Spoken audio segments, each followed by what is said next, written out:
My name is John Chiwagalo. I work with Ssi-Bukunja Uganda as the Programs Officer, Advocacy, Communication and Strategic Partnerships. So we are organizing the Good Food Camp, and this is our second edition of the Good Food Camp, and we are organizing it with the aim of reconnecting young people towards improving their food systems. So because as Ssi-Bukunja Uganda, we saw that youths are not so much connected into agroecology and sustainable farming. So we thought it important to organize such engaging activities which are bringing young people to discuss and also share different ways on how to promote sustainable agriculture and also how to promote agroecology and organic farming. So the Good Food Camp is organized on an annual basis, and it involves young people from different parts of Uganda, and for this year's edition it involved people from different parts of Africa, where we have people from Tanzania, Rwanda, Kenya and Zambia. So these people are joining us in a 3 days event where we have different activities, activities including biodiversity tour, where they learn about biodiversity conservation, issues that affect biodiversity conservation.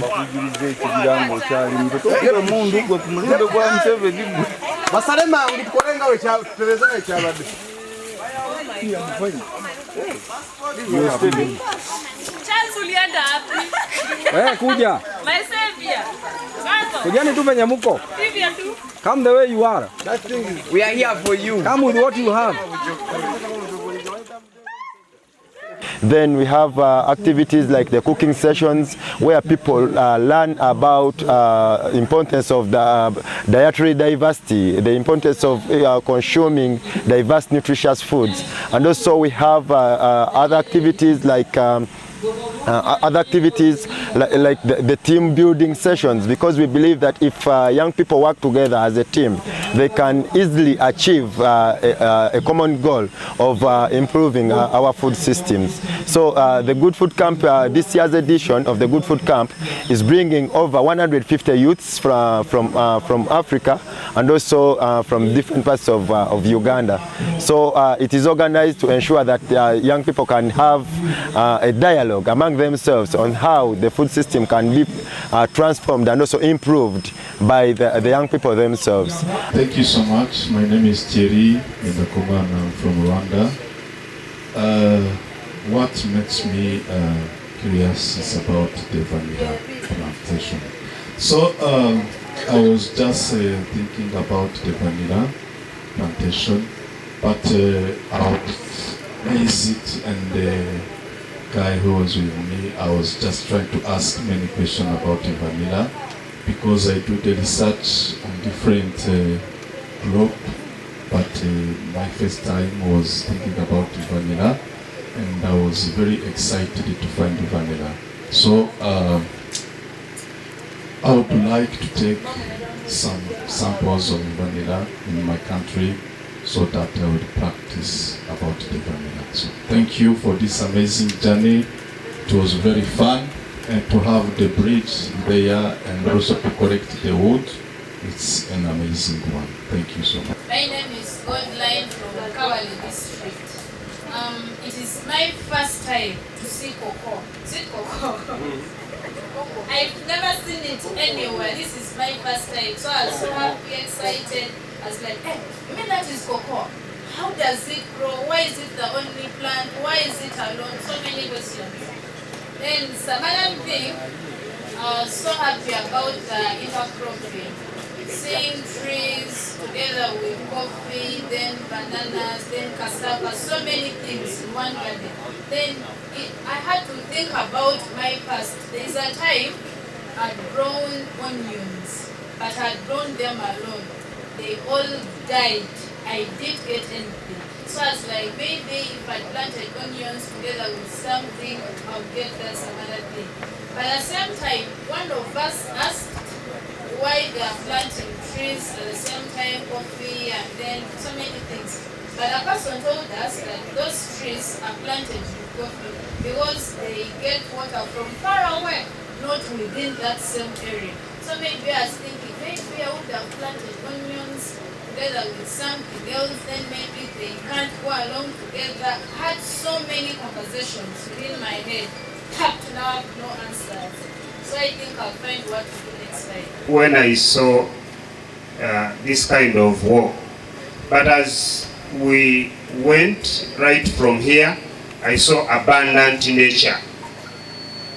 When you reached the gardens at the corner, it was real permaculture.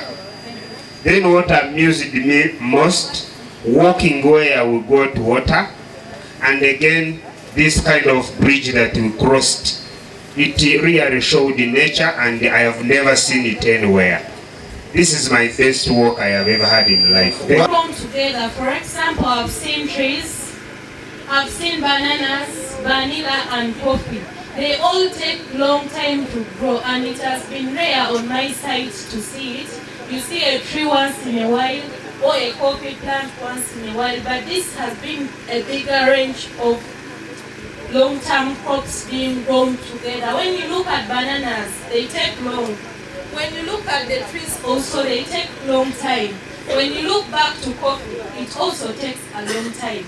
That's what surprised me. Seeing them, they all take long time to grow, but they are being grown together.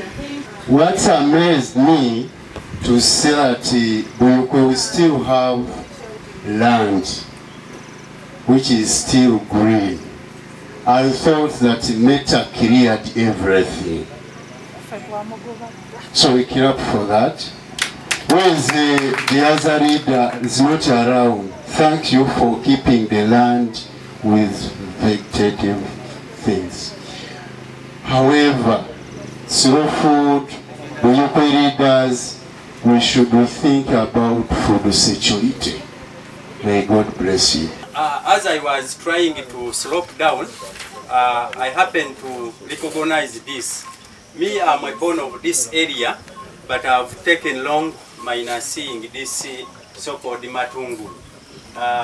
It is one of my favorites, and I've gathered a lot, and I'm now satisfied. I don't know what I'm going to do with the food, which they are preparing, but I will try my level best to add on.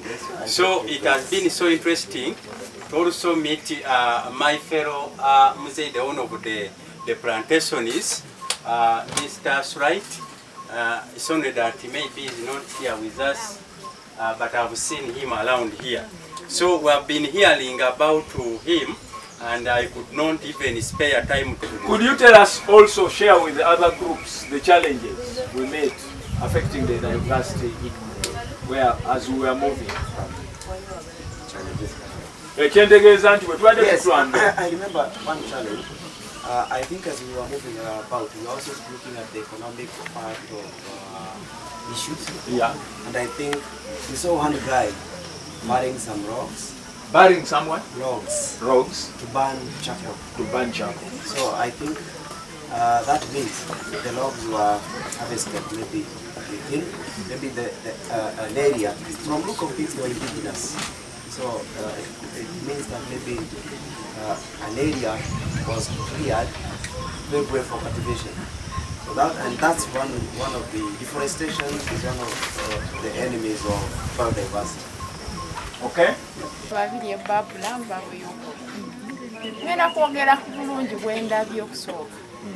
Obulungi bw'endabyo tulina tuuse wali mu creativity abadde mu kkubo. Waliwo etutuuse Kaggwa, nze kuva dda simanyi kuwuga. Mbadde n'abaami babiri. Ndabye obumu obubadde awo bakwata emikono gyabwe bwe bati. Omukyala n'entuulako ne bampisa. Nempulira live. Negamba wano waliwo obumu. Bayitawo mbadde sigenda. Senga tababadde bo mbadde sikola ki. Sigenda kuyitawo. Bayitawo nsiimye baami mmwe. Ekyokubiri. Mukubo mubaddemu creativity mubaddemu ng'olina following instructions. Naye mpulidde nga yabagamba abuno bali bakagudde. Ne batuwaana okuba nti ffe bye tukoze bibadde birungi. Waliwo awasoose awo twayiseewo twateeseewo ekyenjawulo abaabaddewo nga babadde tebakiraba tebakirowoozezzaako. nze nadde ndowooza ku kweweeka naye nga tebagenda kutuyisaawo so ne tuteekawo olutindo lwe twateesewo tusobola okuyitawo ne bibeera ebirungi ekisoomooza kyendabye nti bw'oba tosobola kwevuunulira lulimi lubaddewo kubanga ntukozesa ennimi 3 bw'obanga mwenna ababaddewo nga mubadde nga mutegeera olulimi lumu obadde tosobola kutegeera kikibwakulanbyukola kyekisoomooza naye olugendo lubadde lulungi nsiima omwami oyo gye tubadde ekyamazima akuumye obutonde bwensi batugamba mabira yasigala ku kkubo naye ye mabira we ne ku kkubo gyali. The intended take home for the participants are many, and we have already achieved some. Most of the participants have been giving us testimonies that some have been growing crops on a monocultural practice. There's a participant who mentioned it, that she grew onions on 2 acres of land, and all the onions were affected. So she made like a very big loss, and she was like, if had she planted other crops, had she planted other crops as a woman, she wouldn't have made a big loss as a participant. So this is one of the testimony we have received so far. But also we are looking at participants going back to their communities and to advocate for agroecological production, and also to advocate for sustainable farming, mostly the urban and also urban agriculture, and also other sustainable agricultural practices like organic farming, permaculture, and other practices. Secondly, these youths through the camp are trained or are sensitized to be advocates of sustainable food systems. They are not, even when they are not able to practically do this kind of work or to practically go into agriculture, they can still talk about sustainable agriculture to their leaders, to their fellow youths, so that it can be adopted in their communities and also in different households where they come from.